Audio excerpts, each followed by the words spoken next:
Hi, everyone. Kristin here. I've got a really awesome guest today, Juliet Huck. She is a persuasion strategist, and she works in the mental health arena, working with what happens to people who have a huge court case, like some of the ones that she's worked on, Scott Peterson's trial, the Enron litigation, the tobacco litigation trials, just to name a few. She talks to people, what happens when the court case is over? And the next day after you're done with court, what happens to people and their mental health when they've been in this kind of a situation, which is traumatic, can cause PTSD, all kinds of things. So we're going to get into why she does this work, her own personal childhood trauma, and also talk about her podcast, which is on our network. And we'll get into that in a little bit. Thank you for joining us. I wanna try and take in all the highs, embrace them for more than a moment's time. I want you, please don't move when I push you away. I know I contradict myself some days, but will you ride the lows with me? Welcome to Mental Health News Radio. I am your host, Kristin Sunanta Walker. Our goal is to help discussions about mental health be a regular part of your daily life, no different than discussions about physical health. Mental illness can be a topic of discussion under the umbrella of mental health, along with so many other topics. This show is the original program on mentalhealthnewsradionetwork.com. Our network of shows are played in over 180 countries and cover more topics under that umbrella than you can possibly imagine.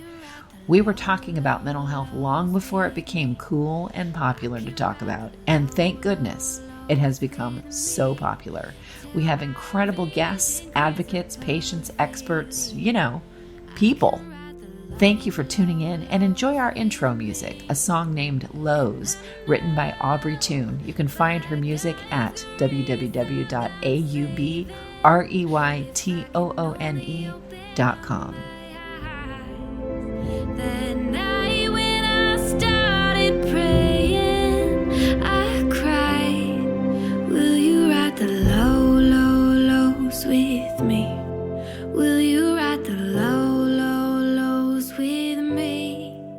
When I'm down, my vision gets blurry. Juliet, thank you so much for coming on the show and for joining the network with your podcast, Trauma Trial Transformation. Well, thank you so much for having me. I'm just over the moon thrilled to be part of this network for sure. It was such kismet, the timing, how that works anyway. I totally believe in that kind of stuff because I had just been doing so many shows with attorneys about mental health in the court system, family law, divorcing a narcissist, all of these different things. And so when you came on with what you do, I thought, oh, this is going to be good. And it is. Thank you. Yeah, I've had a very interesting career, completely unexpected, but yes, it's been very interesting. Yeah, let's talk about the unexpected with that because it says on your site, as a persuasion strategist. So what in the heck is that? And how did you get into this? Well, it's interesting. I'm a graphic designer by trade and started in the ad agency world many, many moons ago in Chicago and fell into the graphics side of the courtroom early on. Long before PowerPoint and computers, we did a lot of things by hand. And it was just basically, we did a lot of boards and graphics. And over the years, I've just developed started my own company in 1998, got sent out from Chicago to Los Angeles. And I started seeing this gap that was missing between like the law and real life. There was like this gap. So I kind of call myself that bridge, where I go in and help attorneys really tell stories and really learn how to visually tell stories, and then get into persuasion where you're persuading them to really get what you need. And I look at persuasion in a very different way than most. I don't see persuasion as a call to action. I see it as a directed action. And when you want to direct somebody to what you want from them, there are certain ways you have to do that. And so over the years, I wrote a couple books, The Equation of Persuasion and 50 Ways to Get Your Way. And I've been deeply involved in some very big, high-profile cases that started to lead me into witness prep. And that's where I'm at here today. Wow. So what's your full background? I mean, you don't have to read a scroll, but you know what I mean, that helped you sort of come in sideways to this. Well, my full background, actually, I have to give my upbringing on a farm Yeah. a lot of credit. I grew up in southeastern Ohio on a potato and strawberry farm with lots of siblings. And I learned how to problem solve. And I learned a lot from my dad on common sense and how to deal with people. I learned a lot by I really believe that growing up on a farm, you have to solve problems very early at very young ages. And I just started to see how to work with people in ways. So I just always liked graphic design, of like communications. And when I started to get into the business, like I said, I graduated from graphic design school, but then I fell into this business through, believe it or not, a party of a friend of mine, and met some people and started looking into this world of litigation support. And I saw this open place where, how are we talking to people sitting in jury boxes, right? It's not like selling toothpaste. It's very personal. Right. Stories are personal.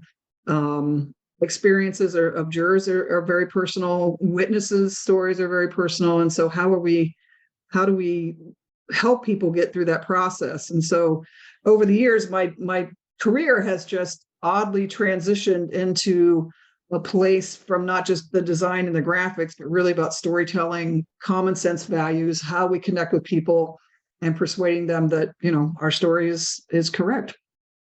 I like to, when you and I have talked about, you really work with people or what you're wanting to educate and create something for people, everyone, including these high profile cases. So I'll use an example of, let's say, George Floyd's family. Mm-hmm. Yes, they went through court. They had some wins. Of course, that doesn't outweigh the tremendous loss. But what happens to these people when the court stuff is done and you go home that next day and go on with your life? And people don't think about that. You're just done. And you've been in this high pressure trauma, probably PTSD situation. And now you wake up the next day. And what do you do when you put your feet on the floor to get out of bed? And that's what really sparked me. Like I said, I've been in the courtroom. I've helped prep witnesses for years, decades. And George Floyd's trial, it hit me. I watched it. I really sat down, and obviously it was during COVID, so a lot of things were had different focus for me versus I'm watching it and running and doing all these things. And I just watched people picking up a cell phone and not realizing the implications and the basically the ability to think you're doing something right, not knowing how your life is going to get turned upside down, because now you have what they would call, substantial evidence on your phone. And young people that basically had to come to testify that were so young that they couldn't even be on camera. And my first question has always been, where are these people? Like, what happened to them? I've seen it multiple times, and I always call it, hello, testify, goodbye. It's basically a mindset that they got to win. And totally understandable. That's what a lawyer's job is to do. At the same time, how are we actually stopping for people that went through like the Murdoch trial in South Carolina? And here's now Maggie Murdoch's sister, who has to come and relive all of this. One of the people that I've had on my podcast that I absolutely fell in love with is Scarlett Lewis, who was a mother of one of the Sandy Hook children. And then she had to come back and testify against Alex Jones, the conspiracy theorist, and relive Sandy Hook 10 years later, and who's helping her through that process. So it's fascinating me on what are we doing from a mental health perspective to help people not only go through the trauma of trial, but have to relive trauma in trial. So it's a double-edged sword there too, a two-pronged approach, I guess I should say, on how are we actually helping people get through this process, because it is very stressful. It's very traumatic. I've been deposed myself. It was probably some of the worst 2 days of my life. Right. And it was just really, really troubling. And PTSD is definitely I believe, a piece of it. So I'm trying to find solutions and look for ways that we can help people in a more holistic way, pre, during, and post trial. And that's really the thought that where the podcast was born. I think it's interesting too. I remember someone coming to me, a counselor, a mental health counselor. I got to be careful because there are legal counselors that are they're not mental health, but anyway, a mental health counselor who was all involved in, I'm just going to pick some high profile case because I don't want to out this person. So let's say it was the OJ trial. Yep. Okay. Mm-hmm. And what was interesting was they were saying, oh, I'm here for the family and I'm here for this. And all they were doing was just trying to make a name for themselves off of somebody else's tragedy. Right. And it took me a while to figure that out. And then, of course, not take those shows down and not, continue a relationship. But I thought that was interesting too, because also people don't think about, you are likely going to be hit up if it's a high profile case by all kinds of grifters and con artists that want to come, or people like this person that want to use the high profile case to, expand their career. And so there's things that people need to know before they even go in there. Please be careful about this, and this, these kinds of people, because they will be looking for you. Yes. And, it's interesting that you bring that up, because one of the things that, I've worked on some very high profile, high sensitive type cases. And I've never really gone out after getting off the case and promoted myself to say, hey, I did this, and this. I've talked about, some of the cases I worked on my podcast before, Enron, Scott Peterson, did some stuff on Kobe Bryant, Exxon, things that are controversial that people have pretty strong opinions on. But I think the biggest thing is looking at everybody as human beings. We are human beings that are going through a process that is somewhat impossible. When you think about it, when you're a witness, you're pretty much, that's what, you can't talk about it. So I say you're gagged and you basically can't share your feelings around it. You can't look weak. It's everything against all human nature. Yes, it is. It's like, I feel like it's like you're prepping someone to accept being verbally and emotionally waterboarded. Exactly. And say, just take it. And, it's like, wait a minute, what are we doing here? And how are we looking this way? I want to start shining a light on this subject matter, because I've done it for so long and I've seen it for so long. I've been called by clients to actually, get on a plane and come help a client who's having a breakdown. And I'm not a psychologist. I don't pretend to be one. I've just had so much experience in this arena. I can see signs when things are stressed. Yeah. And what are we doing to help people when they leave? I hear a lot of clients or lawyers that will say, yeah, I spend a lot of really great time prepping my clients. And I'm like, that's fantastic. That's exactly what we're looking at. But then what do you do when they leave? That's my big question, right? It's the day that they walk out of that courthouse, in that courtroom. How are we helping follow up? So that's why I wanted to look at a more holistic way. I've been working on some self-guided legal meditations, something very different that I'm putting together and working on as we speak, and to just get people to have a calmness, a peacefulness around the process, because the process can be so chaotic and traumatic. Yeah, this is very true. And I think it's fascinating too, how, we get mad at lawyers. Lawyers get this bad rap, and there are great lawyers out there. There really are. And I think people have to take a step back and understand a trial attorney is a whole other kind of an animal. Yes. Okay. And I remember an attorney that I was a witness in a very sensitive custody case. It wasn't anything to do with my family. It was a friend, but I had happened to be there to witness some of this domestic violence that was going on. And, the attorney was like excited about getting me on the stand and what the other attorney is going to say. And I remember looking at him, and he said, you look like you got just hit with a 2x4. Are you okay? You'll be fine. And of course he was Like, it's no big deal because this is what he does every day. But Right. me as the witness was like, you know. Right. Yeah. That's Scarlett Lewis talks about this, and something I'd like to get out and speak on more to bar associations and things of like, what are we doing? Scarlett Lewis talked about, she was ready to pass out. Like she literally could not control any of herself. And it was this overwhelming. That's why I say it's like this energetic being that's growing inside of you, because it doesn't happen in 1 hour. It happens weeks, months, a year. It's going on. Some of these cases can go on for years. And so what are you doing as that builds up and the anxiety, and then you let it go for a little bit, and then it has to come back and you do a deposition, and what's it like to prep for that deposition, and how are you, getting in the mindset after the deposition. So it's like, I'm looking at this from a step-by-step process, because I just know the process so well. And there are some very good attorneys out there. I've worked with some of the best attorneys in the world, no question about it. But their job is to win. And I don't blame them for that. That's what the court system is about. You have to have a yes or a no. And the process is intimidating. But I also don't like the fact that the definition from the Department of Justice of a cross-examination is to just discredit the witness. That to me seems so unnatural. And why can't we just find out what the truth is versus discredit to see if they're lying, therefore to tie it? So that part really is hard for me to watch, because it's like we're looking for the truth, and it doesn't just mean to discredit someone. So now you're right, you're sitting up on that stand and you're being verbally abused and you're pushed at and picked at when you're in a vulnerable situation. And it's just very unnatural. So how do we help?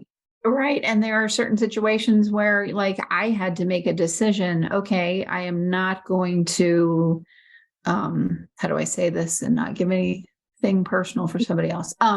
Okay. So I was the power of attorney for this person, and I knew their mental health challenges and all these things. And I had to say, the attorney was pushing me. Mm-hmm.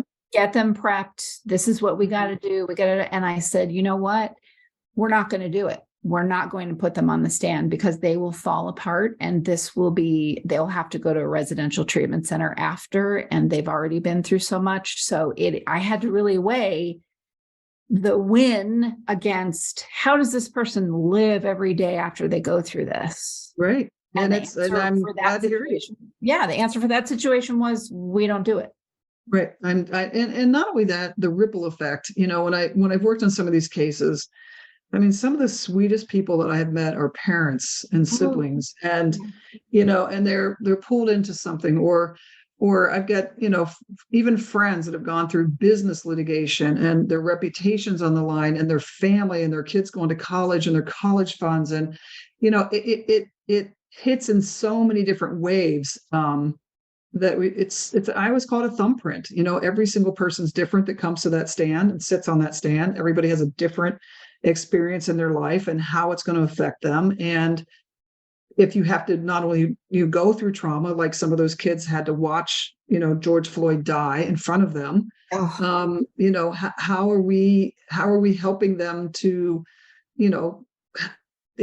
after they walk out of the courtroom? I still keep asking that question. So I'm trying to build a resource center type, with the website, and, I'm just at the very infant stages of this whole thing, but I'm excited that I've got some people coming forward to talk about their experience. I'm always looking for people to talk about their experience, and how they got through it. That's my goal here, is not to just sit and talk about the hard part of it, the bad part of it, but how are we finding a positive moving forward in the process? Yeah. And you have to look at too, like, I remember going to court when I was in 7th grade, and I had to testify against my father. Oh, wow. That was awful. And yeah, it was definitely like, you did good, kid. Bye-bye. And I didn't even have I wish there was a counselor, a mental health person there to help catch me. Right. From that space, or a guardian ad litem with a therapy dog, or, anything, because I didn't unpack and process that for probably 20 years. Well, yeah, I was just going to say, especially when you're young like that. I know there are some organizations, I've been trying to do a lot of research on people that do have therapy dogs that actually can take kids to court, family court, things like that. So, I'm always looking for, any of your listeners, if they know resources too, I'm wide open for that. But you're right. I look at children, I've worked on cases, personal injury cases where a child has drowned, and what's happening with the siblings, right? I mean, it's the effect of, well, the parent didn't do this and the parent didn't do that. Well, here's a child who's now alive sitting there listening to their parent get berated, and how's that affecting their family life and home life? So the ripple effect can just be so broad, right? I mean, Yeah. so I just, I don't know. I've hit a passion with this during COVID, and so it's taken off, and I'm just thrilled to be talking to you about it today. Yeah, I'm so excited that you're doing this and that you do this show. Talk a little bit about the show and some of the guests you've had and what people can, look forward to hearing, in the future. Oh, thanks. So it's really to look at the show is really talking about experiences in the courtroom, and not just the courtroom, but the deposition, the trial process. Some of the shows that I've had on, kind of a little bit of a sprinkle, an array. I've had friends of mine, one who actually, the very first episode, a very good friend of mine whose brother was murdered, and they never caught the person, and she had to testify. She talks about how she got through that process. I have lawyers who come on and give advice on prepping children, like we were talking about earlier, and working with parents on how to prep their children if they have to testify. I have talked to immigration attorneys. I have talked to high-end white collar attorneys on how, even like what's going on with former President Trump, who, what is that doing, and how does that work when somebody else gets pulled in or sucked into a situation like that? And I did talk to Jason Van Tanto, who's a fascinating guy to me, because he was with the Oath Keepers and realized just what a bad situation he was in. And he left the Oath Keepers and he testified against them in the January 6th hearings, which is just a fascinating two-part conversation. Obviously Scarlett Lewis, he's a fascinating guy. And Scarlett Lewis, who I have so much love for. She's just, like I said, from Sandy Hook, and has just stood up to do the right thing. And I've talked to people that are rehabilitating out of jail, and how they've gotten through the process, but what it was like to be 15 years old and up for murder. So I have an array of guests. One of my other favorites was a guy who spent a lot of time in jail as a young person and a gang member, drug dealer, and came out and is one of the first Black master falconers in the United States, and works with birds and rehabilitating kids that are trying to get out of jail. So it's really looking at a broad brush of how are we, like I said, helping people get through the process, really focusing in on courtroom, the depositions, and then the healing, part afterwards. So that's kind of where the podcast is. I've got about 30 episodes out, and I'm really excited just to talk about, mental illness. I mean, how do we help? I just had a attorney on about how do we help people with mental illness testify. Yes.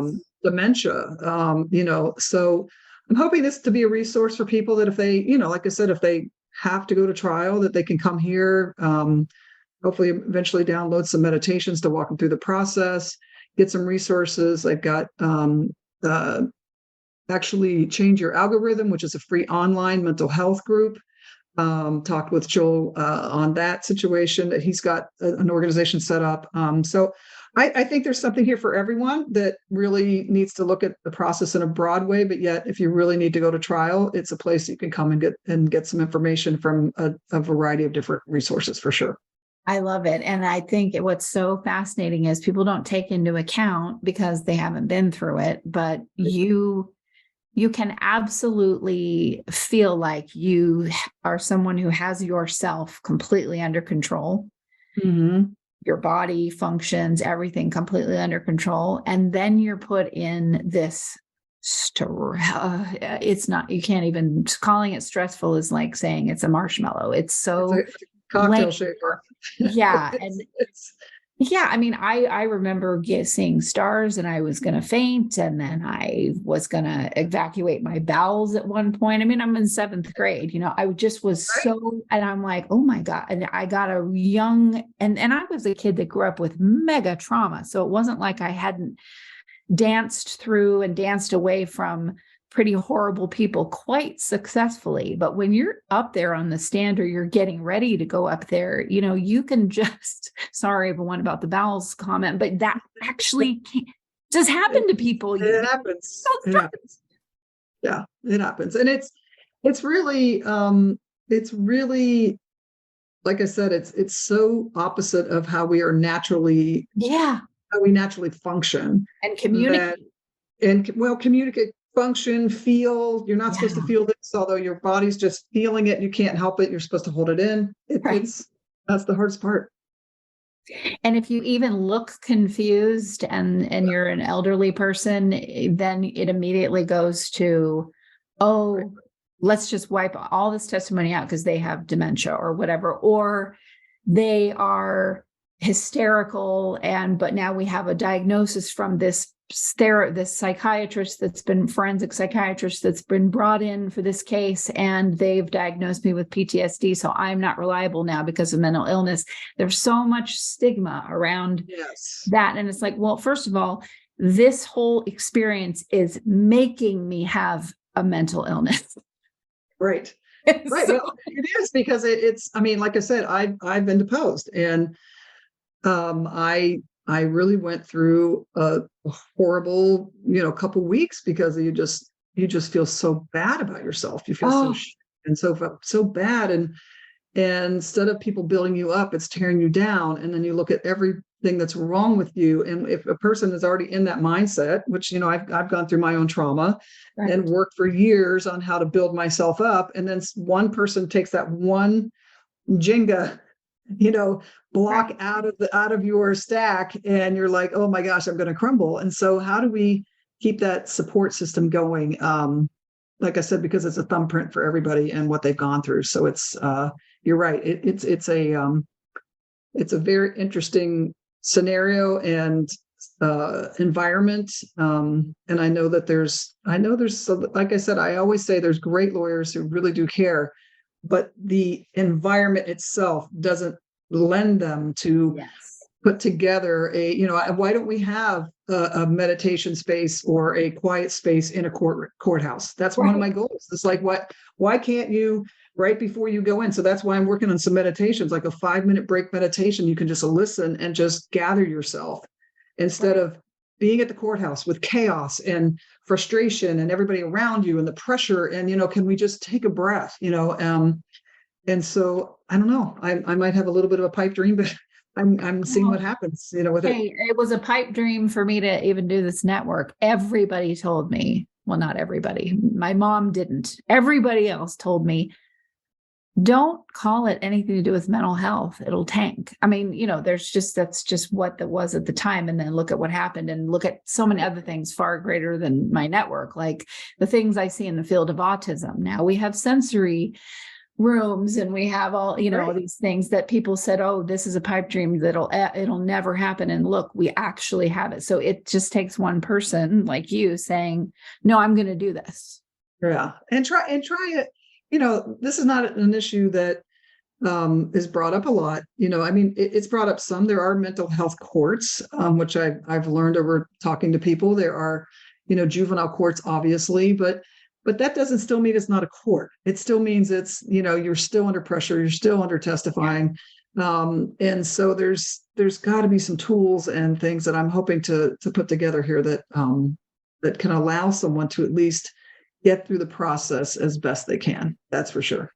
What kinds of experiences have you seen and maybe been a part of where, like you said, someone that's going to have to testify is already suicidal, and then they're put in this space where they're ripped to shreds, and then there really is a serious, we think, like, who is the person that notices, I really think that if we don't do something, this person is not going to finish their testimony because they are going to end their life.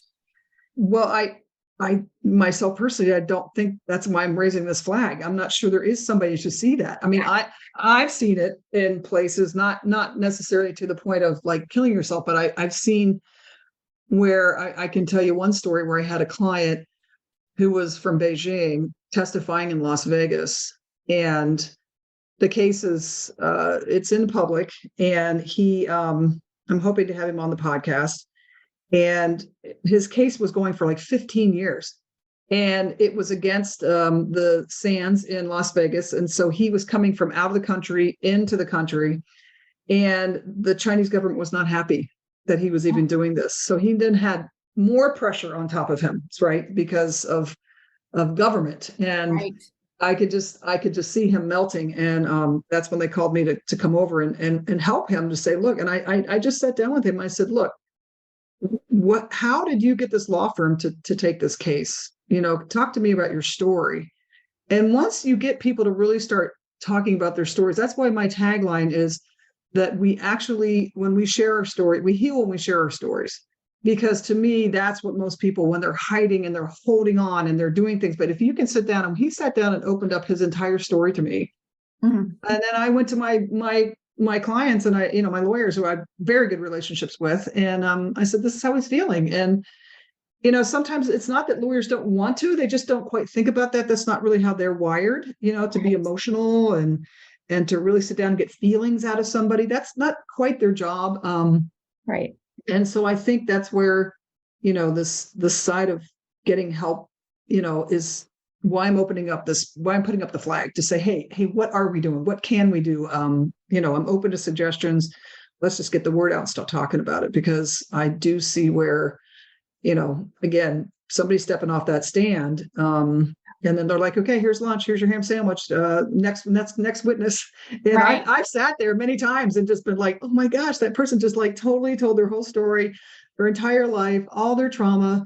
And it was like, boom, boom, see you later. And my heart just went out, so I'm hoping there's ways that, like I said, we can do some kind of support system, a witness advocacy group or something that I can put together that allows people to come forward and say, look, I need help. I need help after this. I don't know how to emotionally get through this. Right. Exactly.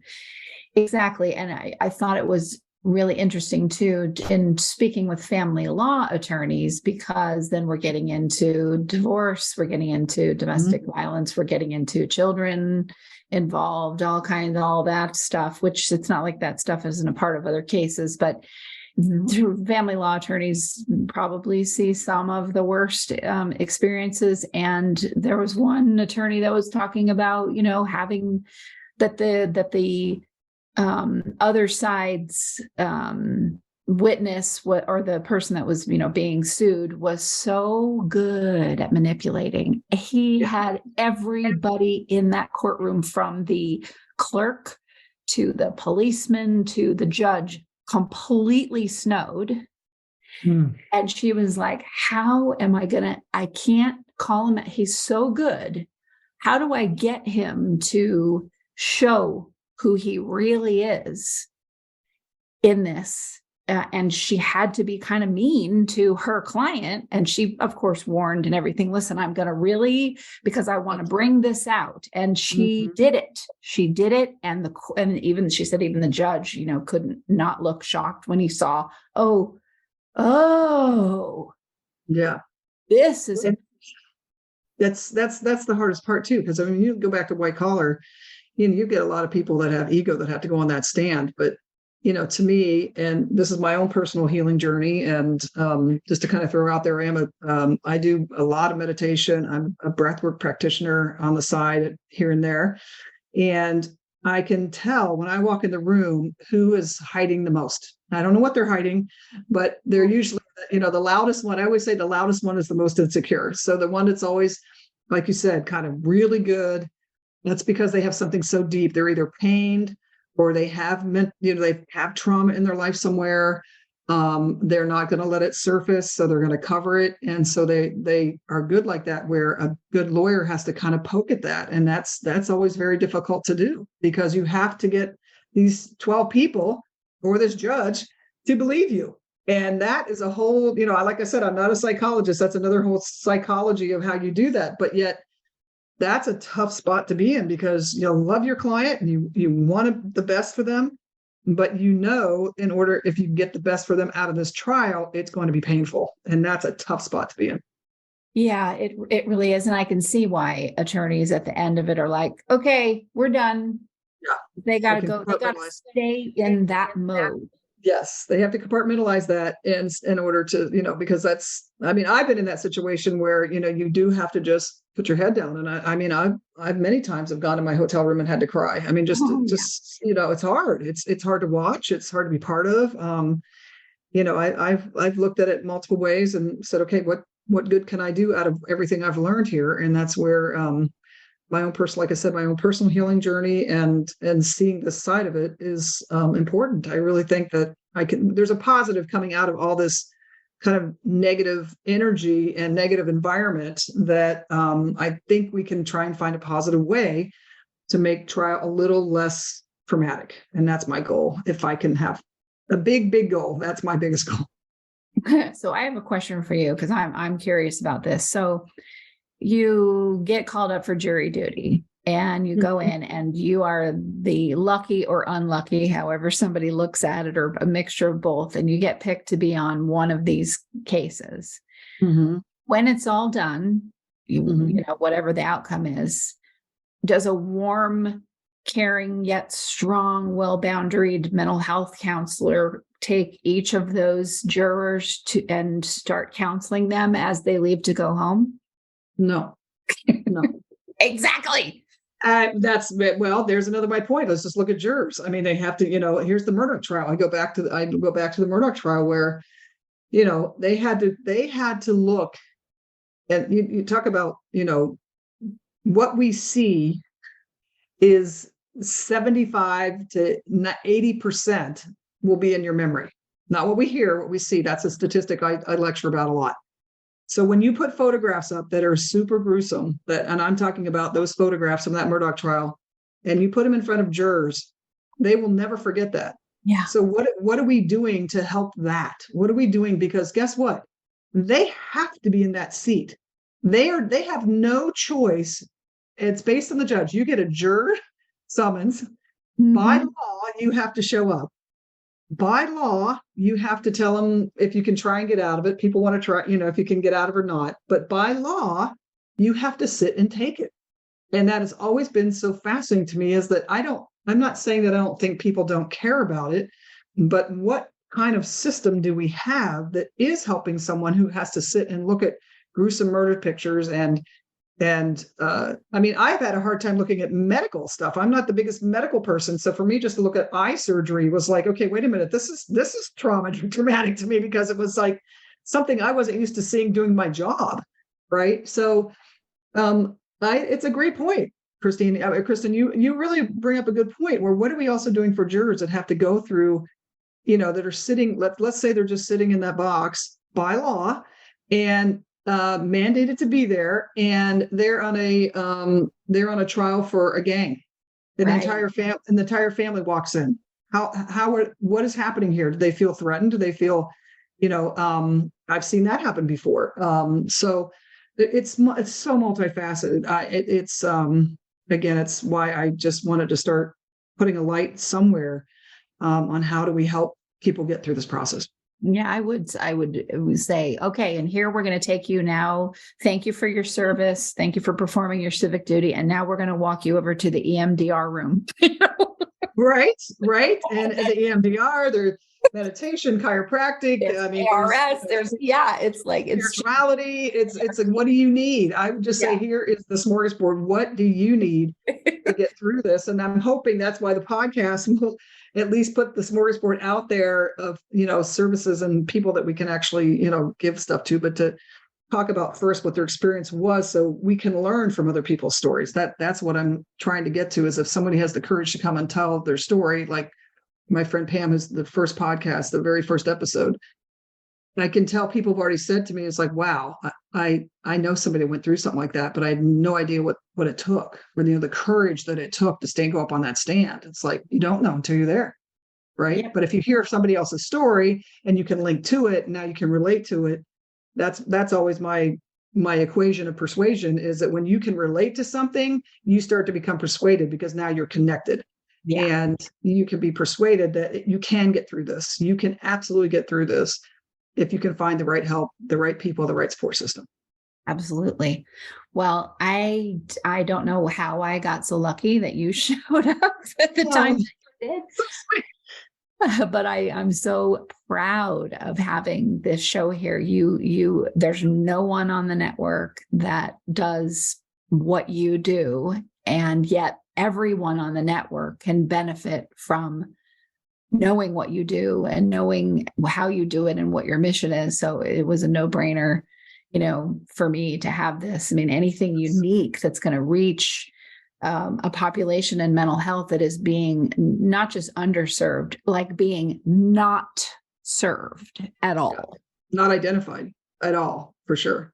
Yeah. It's not, like I said, I never want to say it's bad lawyering. This has nothing to do with good or bad lawyering. This has to do with what can we do to create a space that's not there. Exactly. So I want to make sure everyone knows, even though we've said it already, but I want you to do it anyway, the name of the books, where they can be found, your website, the name of your podcast. Just lay it on. All right. Well, thank you again. I'm just absolutely honored and thrilled to be part of this community. It's juliethuck.com. And there you can find some background on me, as well as if you go into the podcast button, you can find the podcast, or wherever you listen to podcasts, it's everywhere out there. The two books are The Equation of Persuasion and 50 Ways to Get Your Way. The best place to get those is Amazon. But if you want to save a little money, reach out to me at info@juliethuck.com.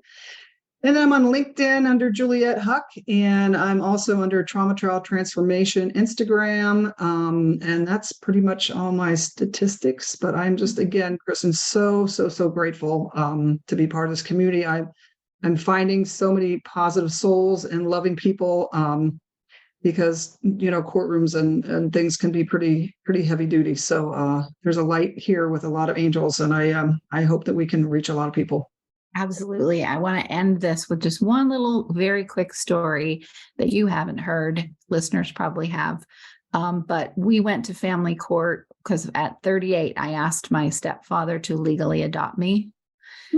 He was more of a father to me than my abusive actual father. And he did, because that's the man he is. That's how I got my last name. But my new last name. But when we went to family court to make that happen, I mean, the judge, everybody in that courtroom was so excited to be doing something, because my stepfather got up and started crying about how his daughter had died from breast cancer. And I'm helping by adopting me. It's helping him heal. And then I start crying, and the judge was crying. And then the judge had us come behind the bench. And this is long ago, so I hope I don't get any judge in trouble, but taking pictures. And they were just like, thank you.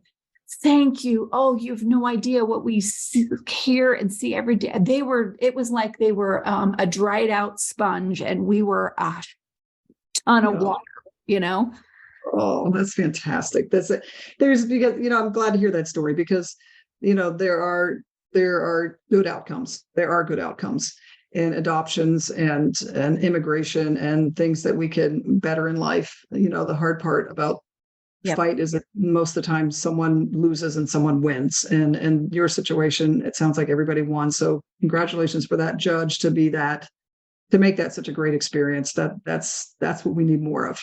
Exactly. Well, Juliet, again, I'm so grateful that you're here, and we will have you on, listeners. She is going to be on other shows, some of the shows that we do with Yvonne Hopkins and some of the other attorneys and just people in the legal. I've got something brewing. I'm going to do a show about it. I haven't felt my mojo come back to me like this since COVID until now. And Juliet is part of that. So I'm real excited about what we're going to be doing in the future and see how that pans out. And Juliet, I'm excited that you've agreed to go on that journey with me. Yes. Well, anytime. Thanks so much, Kristin. I'm so grateful. But will you ride the low, low, lows with me? Will you ride the low, low, lows with me? One thing you can always count on at Mental Health News Radio Network and my show is that there will always be dogs around. Why? They are natural healers, excellent for your mental health. The original therapy dog Miles has something to say in just a moment. For now, please check out all of our amazing shows at mentalhealthnewsradionetwork.com and all your favorite podcast apps. Until next time, I'm Kristin Sananta Walker, and thank you for listening. And I can ride the low, low, lows with me. I can ride the low, low, lows with me. Till my vision clears up perfectly. I can ride the low, low, lows with me. Good boy.